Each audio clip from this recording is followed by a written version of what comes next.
안녕하십니까 여러분, 강명도TV 자유조선을 시작하겠습니다. 지금 우리가 정말 가슴 쓸어내려야 했던, 얼마 전까지만 해도 가슴 쓸어내려야 했던 위험한 상황이 있었습니다.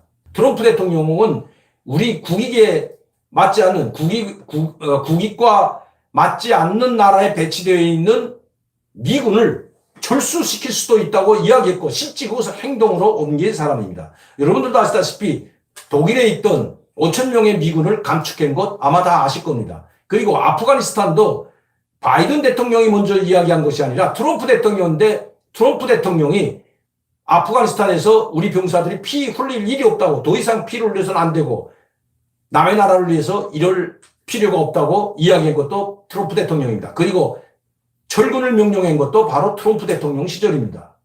그리고 바이든 대통령 시절에 와서 이 아프가니스탄의 철군을 하다가 지금 아마 엉망진창이 된 것 여러분들은 지금 보고 있습니다. 그런데 지금 우리 대한민국에서도 주한미군 철수설이 계속해서 나오는 것, 그리고 주한미군 감축과 철수설이 왜 계속해서 지금 나오는지 정말 답답한 노릇이죠. 아니, 정부가, 이 청와대가 미국에 확인해 본 바에 의하면 주한미군 감축이나 철수는 없다고 확인을 받았다고 발표할 정도로 주한미군 철수설이 계속 나오고 있는데, 그것은 이 정부 자체가 주한미군 감축과 단기적으로, 장기적으로 주한미군 철수를 주장했기 때문입니다. 이 정부는 그것을 주장했던 정부이기 때문입니다. 여러분들도 아시다시피 우리가 가슴을 쓸어냈던 그 위험한 상황, 그것이 바로 2018년도 12월 말까지 문재인 대통령이 발표했던 평화협정입니다. 휴전협정을 완전히 전쟁을 종식하는 종전협정, 즉 평화협정으로 대체하겠다고, 그리고 12월 말까지 못 박았던 것 우리는 기억하고 있습니다. 김정은에게도 2018년 12월 말까지 종전협정, 즉 휴전협정을 종식하는, 전쟁을 종식하는 종전협정으로 바꾸고 그것을 평화협정으로 대체하겠다고 호언장담했던 사람이 바로 청와대이고 이 정부이고 문재인 대통령인 것입니다. 여러분, 이 평화협정이 체결돼서 평화를 지켜지면 얼마나 좋겠습니까? 그러나 휴전협정이 종전협정으로 바뀌고 평화협정으로 바뀌게 되면 유엔군이라는 이름이 이 땅에서 사라지게 됩니다. 유엔군은 지금 휴전협정이기 때문에 아직도 전쟁 중에 있는, 양국이 다 전쟁 중에 있는 상황이고 잠시 휴식한다는 것이 이렇게 70년 동안 오래 휴전을 하고 있는 것입니다. 아직도 전쟁은 종식되지 않았습니다. 어느 일방적으로 무력을 천안함 폭침이라든가 이 연평도 포사격처럼 북한이 공격을 했을 때 우리가 일거에 전면전으로도 대응할 수도 있는 상황입니다. 그러나 그 전면전을 일으키게 된다면 우리의 막대한 피해를 입을 수가 있고, 또 지금처럼 미국과 한미동맹이 밀접하게 이런 훈련도 제대로 하지 못하고 있던 상황에서 이런 전쟁을 하면 어떻게 되겠습니까? 여러분들도 아시다시피 10년 좌파 정부 내에 훈련다운 훈련을 제대로 하지 못했을 뿐만 아니라 전략자산을 비롯한 미군의 전략자산이나 또 미군의 최신의 장비들이 우리나라에는 들어와 있지 않았습니다. 그러나 2015년 8월 목함지뢰 사건 이후에 박근혜 전 대통령의 요청에 의해서 전략자산들이 대거 한국으로 들어왔고, 그때 박근혜 전 대통령이 전쟁을, 북한이 군사적 도발을 하면 강력하게 대처하라는 명령까지 내렸던 것은 이미 공개된 사실입니다.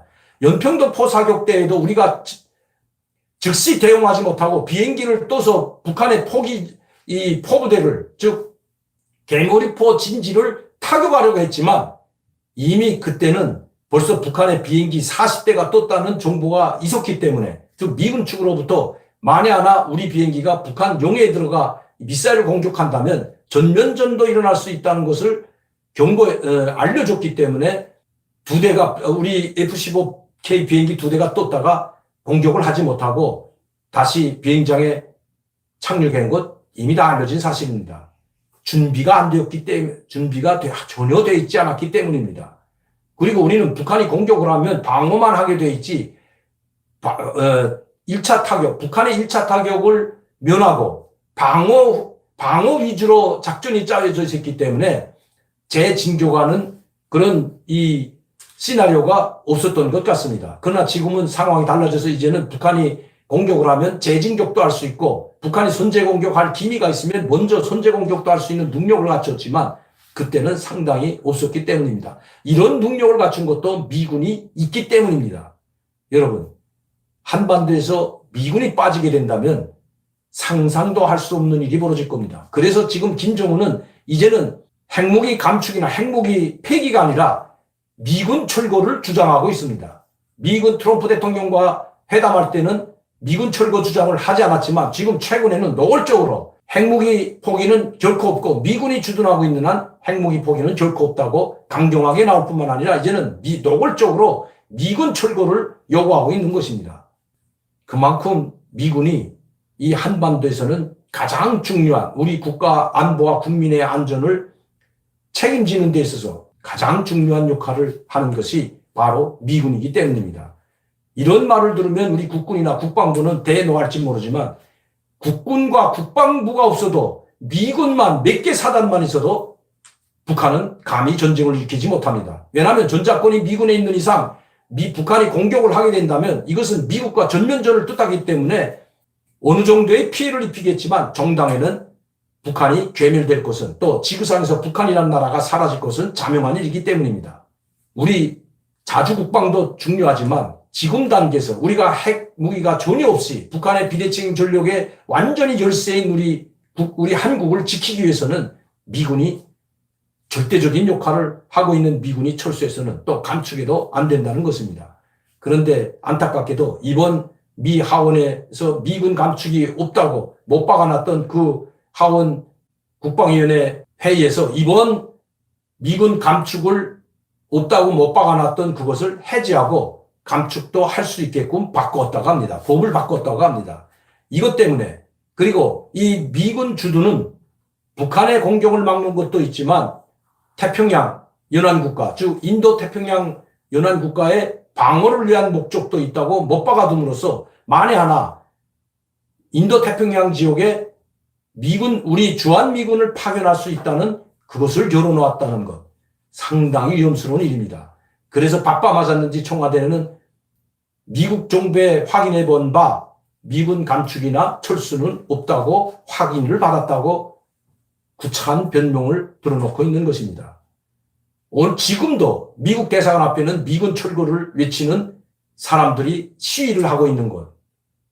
언젠가 미국은 더 이상 한국이 필요 없을지도 모른다고 생각할 때가 올지도 모른다는 것입니다. 트럼프 대통령 때 미군 감축이나 철거를 외쳤던 더 이상 국방비를 올리지 않으면 즉 주한미군 국방비를 올리지 않으면 미군을 빼라고 지시했던 트럼프 대통령 이런 대통령도 있었다는 것 우리는 잊어서는 안 됩니다. 바이든 대통령은 오히려 트럼프 대통령보다 한 수 더 우일지도 모릅니다.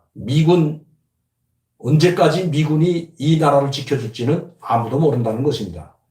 때문에 우리는 우리 국군을 감축할 것이 아니라 북한이 계속해서 핵무기 수량을 누리고 소형화하고 고도화하고 대륙간 탄도미사일과 중단거리 미사일을 고도화하고 있는 이 시점에 하루빨리 우리도 자주국방을 통해서 우리를 지킬 수 있는 북한의 강력한 핵무기에 맞설 수 있는 무기가 없다면 그 무기가 우리에게 주어질 때까지 미군은 결코 단 한 명도 한반도에서 철수해서는 안 된다는 것입니다. 그렇게 미군 철거를 주장하고 북한을 지지하지 말고 그런 나라가 우리 대한민국에 세워지기를 바라지 말고 세우려고 그렇게 부르짖지 말고 차라리 그런 나라에 가서 사는 것이 정답이 아닐까요? 물론 가래도 가지 않지만 말이죠. 저는 그때 2018년도 이 9.19 합의 이후에 이 문재인 대통령이 김정은과 약속했던 2018년 12월 달까지는 어떤 일이 있더라도 휴전협정을 정전협정으로 바꾸겠다고 했던 그것이 상당히 정말 그렇게 되면 어떻게 하겠는가 가슴을 쓸어내렸던 적이 있습니다. 물론 미국에 의해서 강력히 제지당했지만 이 정부는 지금도 휴전협정을 정전협정, 평화협정으로 대체하자고 지금 외치고 있는 것이 바로 이 정부라는 것 저희 결코 잊어서는 안 될 것입니다. 자, 오늘도 강명대TV 자유조선을 시청해 주신 여러분들께 진심으로 감사를 드립니다.